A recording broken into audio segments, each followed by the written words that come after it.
All right. I just reset my camera here because it only records for 29 minutes at a time, and then it cuts out.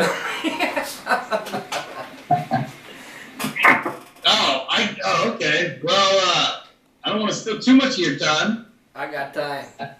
I'm waiting for the fight to start. Yeah, well, dude, you should do too bad you don't live a little closer, man. We're grilling. We got the crew, kid. You can throw the kids in there that I'm putting my kids. Damn, man. Yeah, no doubt. You know, this is gonna be a fun night. Okay, Diaz, McGregor. What's your pick? I'm gonna be straight up. Diaz all day. 2 ways from Saturday. That kid has every intangible of a great fighter. And I'm talking like, I don't give a shit if he wins 7 UFC titles or never wins one. In my book, he will go down. Him and his brother both top 10 best fighters of all time. Yeah. And Connor is one of these overhyped, over fucking just. First of all, I got Diaz finishing him TKO round 1 done. If not, it'll be early round 2 again. But I think Connor, I would have a lot more respect for him if he would defend one goddamn title once in his fucking career. Yeah. Somebody, and he talks about this and that. I don't give a shit what anybody says. Yeah, he beat Jose. Okay, they both threw that one punch. His connected a little quicker and a little better than Jose's. But folks, rewind the fucking tape. One punch, Jose split him above the eye. You think the rematch is going to happen the same? No. That's why he won't rematch a motherfucker. That's why he won't defend a title. Yeah. Because he's worried that after one fight, they will figure out his bullshit game, his timing, his overhyped abilities. The guy has no ground game whatsoever to speak of. His footwork is okay. His striking is okay. Is he anywhere near an elite level striker? Fuck no. I agree, 100%. I think the marketing behind him was incredible. He came in like a stormtrooper, fair enough. But I think he's a natural 155er. I don't disagree with that, but I don't think at 155 that he could be as dominant. Absolutely not. It's like Diaz told him prior to 196, you're fighting midgets. You're fighting little guys. You know, and really, Rafael dos Anjos would fucking murder McGregor.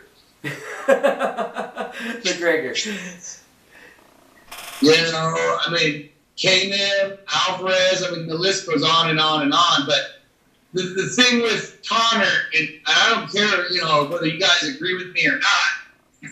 Look, I'm not going to say beating Ivan, you know, Bushinger at, you know, the vacant lightweight title that, you know, wasn't, you know, impressive. He did it. He got the victory. Great. Congratulations.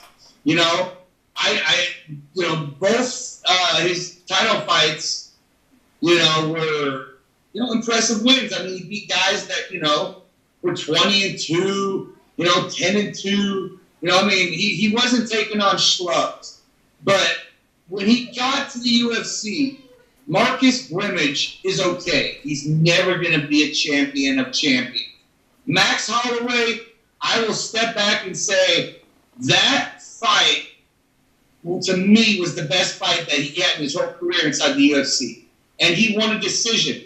He didn't finish it. That was the first time we saw the overhypeness, you know, getting pushed around more than people thought he could be.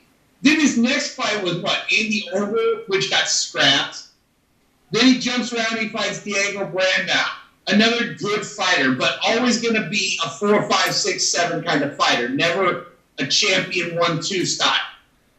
Right. Cohen, who I completely think would have beat him, gets, you know, the canceled fight, you know, and that's why Diego got in there. But then you jump around and you go to Dustin Poirier. He beat Dustin. He did. I cannot argue that. Was Dustin hurting himself, cutting extremely too much weight? Fuck yes, because he's come out and said the goddamn same thing. Yeah. And look at, he's looked much better since going up a weight class. Dennis Seaver will never be anything more than the best guy on a regional fucking circuit. Okay? So he beats him. Comes in there, Chad fucking owned him and gassed out. And the only reason that Conor won that fight is because Chad took a fight on short notice, out of weight, out of camp, out of style. Should have never taken it. When they called Eddie and they called Chad, and Eddie said, you know what? I've been training 2 days, 3 days for the last 6 weeks waiting for you to make this call because I knew something was going to happen. They said, okay, hold on. Chad, what are you doing? I've been sitting on the couch for the last 8 weeks. I put on 40 pounds. You're cutting weight tomorrow, and you're going to be fighting on the weekend. So we saw what happened. Chad's never gassed out like that in any one of his fucking fights in his career. We saw what a short notice fight did there. Then I already said it. Yeah, he beat Jose. Would he do it again? Maybe, but he won't fucking do it in the same fashion, not the same style, not the same quickness. No fucking way. I don't see him going back to 145. I don't see it. And you know, you and I have talked about this before on the Rogue Show and whatnot, and I just don't think he can. I don't think he can make that weight and be in fight shape. I agree. I don't know how much longer he can truly cut it before it starts affecting, you know, his health. Because, I mean, he's getting older. Years are going by. You know, I mean, it's just reality. We know. And he's living the good life. I mean, let's face it.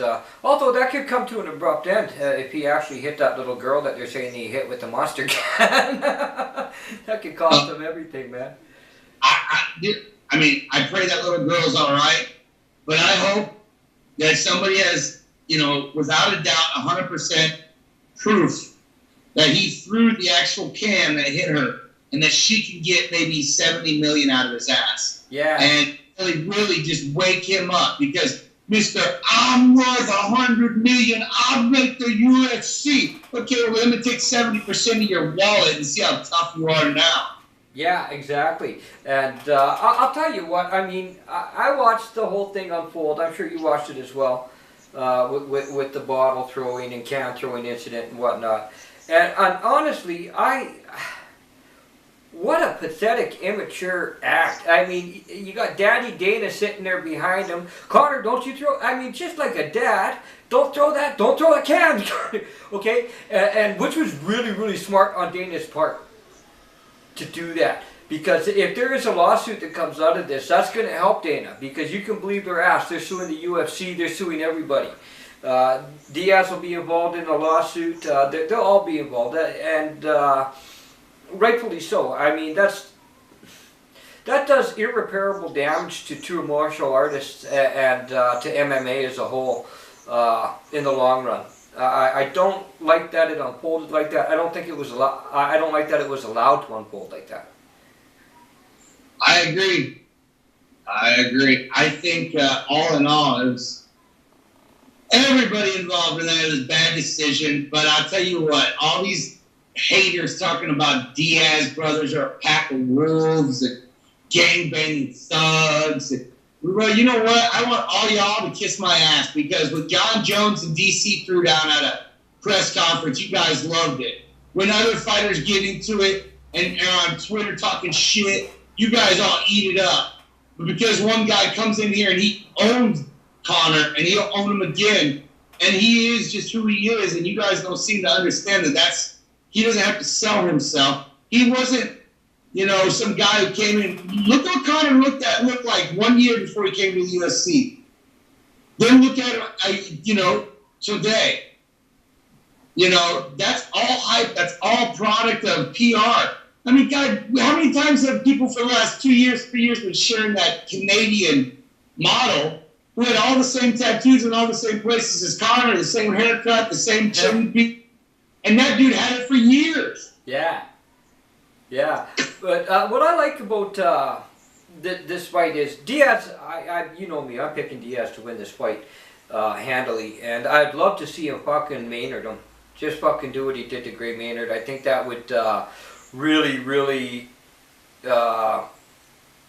take the wind out of the hype. You know what I mean? I mean, as far as I'm concerned, the mystique from Conor McGregor evaporated the second he tapped out. Game over. And believe you me, we know he can be hurt by a good shot to the jaw now. And so does Nate Diaz. And Diaz is going to go for that. He knows that it's easy enough to hurt him. Oh, and Diaz has got not one. This whole thing about I spent $300,000 on my fight camp. I got the best striking in the world today, the best whatever. No matter what, he can never hang with Diaz on the ground. It's just never going to happen. Even if he practices BJJ for the next 30 years, he will never be on the level that Diaz is on. And as for Diaz, let's be honest, other than Josh Thompson, who's finished Diaz? Anybody? No, I don't think so. No. I want to say that I think Diaz might have, back in the WEC days, I mean, like way back, 06, 07. Yeah. He might have, how did he lose to Hermes Franca? I can't remember, man. I'd have to go on SureDog to check it out. Yeah, well, somebody tweeted at me, but I believe that fight, if it was not a decision loss, that was a finished loss for Hermes. But, I mean, dude, like Clay and Stevenson and Maynard, the Korean Zombie, Roy McDonald, these are killers, man. And those guys couldn't finish him. Benson Henderson couldn't. No. Phil Desanya, the champ just recently couldn't. But Conor thinks he could come in there and do what greats before him could never do. Well, Conor's banking on pay-per-view points. Conor's selling this shit, man. I mean, that crap coming in, 30-plus minutes late for the presser and whatnot. I mean, well, come on, man. You're not just disrespecting Diaz. You're disrespecting every fighter on that panel. I agree. That's not proper, man. That's and I know a lot of fighters. A lot of fighters, and being egocentric, self-centered is a lot of the game. But we know some great fighters. We know the Tony Kryptonites. We know Lopez's. We know the Lee Morrisons. We know the Jeff Monsoons. We know some great fighters that in my opinion will all go down for my list as GOATs. And they've managed to spin a profitable career outside of the UFC quite handily. And man, it can be done. It's just how do you want to go about your business? And if you're not equipped to go about that business, you need to bring people in who are equipped to go about that business. And like even last night, I was watching K1. And one of the things I've always liked about K1 is the flow.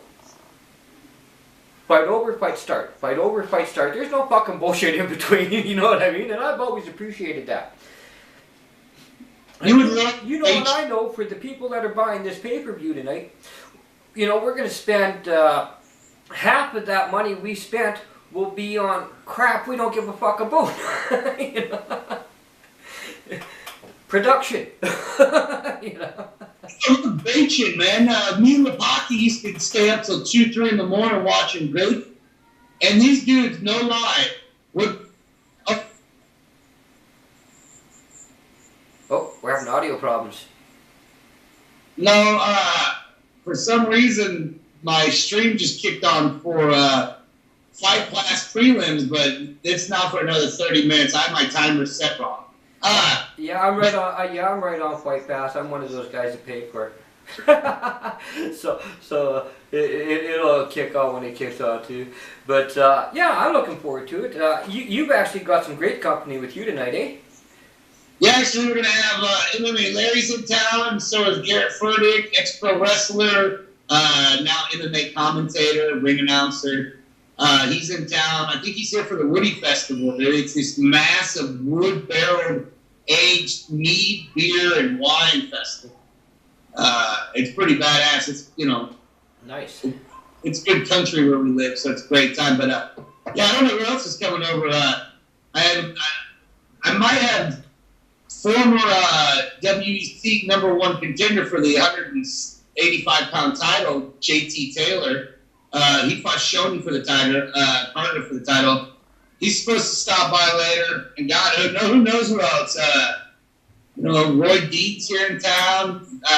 Eric Victor from Mike Guyman's proteges here in town. Hey, Oregon is getting a lot of love from KOTC right now. Hey, I hear they're coming back there for another show in October.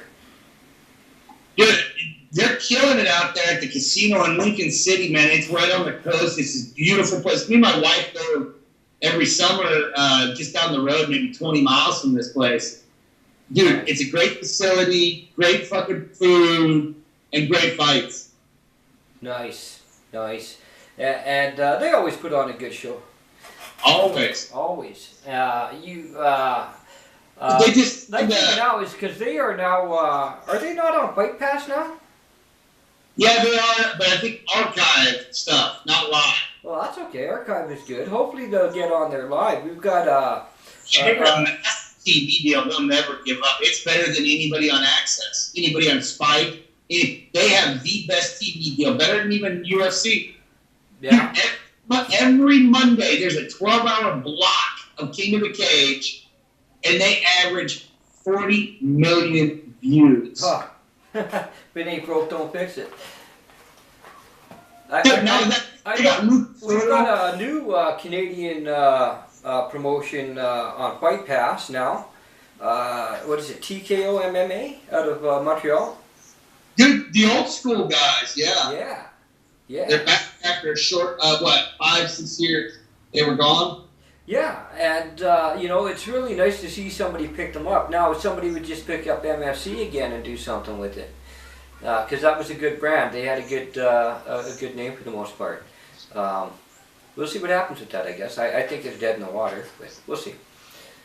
I know Mark was talking about resurrecting it a while back, but nothing came of that. Nope. Dude, his investors that he tried to bring in from international investors, that fell through. Last I saw, it's up for sale. I tell you what, if I had the money, I would buy it just for the archives alone. Geez, who else went up for sale? Our friends over at All Scrap Soldier. Yep. Have moved on and are selling. He got a massive offer that you would be retarded, not to take. Well, you know what? He's got a tremendous following. He built up a fantastic brand. Nothing but support for local MMA. Just did wonderful things with that. And I'm excited to see what his next endeavor is going to be, because you know damn well it's going to be successful. Yeah, I don't know the whole details of the deal, but I know that he has got his foot in another pond already, so to say. And he's got to walk away from Scrap Soldier clothing, but the company is a killer company with such a great fan base and a product base. But, like I said, I can't get into too much detail, but you would have to truly just hate your life not to take this offer and walk away. Well, absolutely. I mean, that's it's very rare that a person can turn a profit in this business in any way, shape, or form. To see somebody do that is just fucking awesome. Mean-Muggin for All Scrap Soldier. Love those guys. I just love those guys. But yeah, it's great to see somebody come out on top. And you know what? I wanted to talk to you about this for a while, because we see the USC Fight Pass proclaiming they have the biggest fight library on the planet, blah, blah, blah. Now, I think it's very important everybody remember that MMAmadhouses Global Combat Network had the biggest, baddest fight archive there's ever been up until USC Fight Pass decided to come in and trim the hedges, so to speak. And the only reason they've got the archives they have is because they bring in everybody in under their umbrella so they can fucking keep an eye on them. Yeah, well, and I'll tell you what, you guys, I'll tell you what, there's a competitor to UFC right now. It's called My Combat Channel. And I went and checked them out. I've got a subscription to them. They have about 100 separate promotions over the last 20 years, complete archives. And I'm talking about like some events from like 93, 96, 2000, 2002, all the way up to the last, King of the Cage 6 weeks ago, kind of thing. You know. Right. I'm blown away. It's called My Combat Channel, man. Cool. I'm gonna check it out. All right, dude, Chinny, I'll send you a screenshot of something just like, you know, maybe 20, 30, 40 of the promotion, and you're just going to be like, holy shit. And I'm not talking just here, man. Egypt, China, Japan, Africa, Germany, Poland, Canada, Mexico, Brazil. Oh, you're talking to a big fan of Poland MMA, man. Yeah. Yes. Badasses. All of them, man. Oh, yeah. Chinny, I got to wrap up. I got to go start the barbecue. Right on. Me too, brother. Fights are going to be starting soon here. Peace, my brother. Skippy Cohen, everybody. Mean-Muggin, Skippy Cohen. Oh, I love you, buddy. We'll be in touch. All right. Oh, yeah. This is going to be a great night of fights. UFC 202, everybody. Be good to one another. Peace, my friends. Remember, we're all one. Mean-Muggin with Chinny D. Love you guys. All right. Take it easy.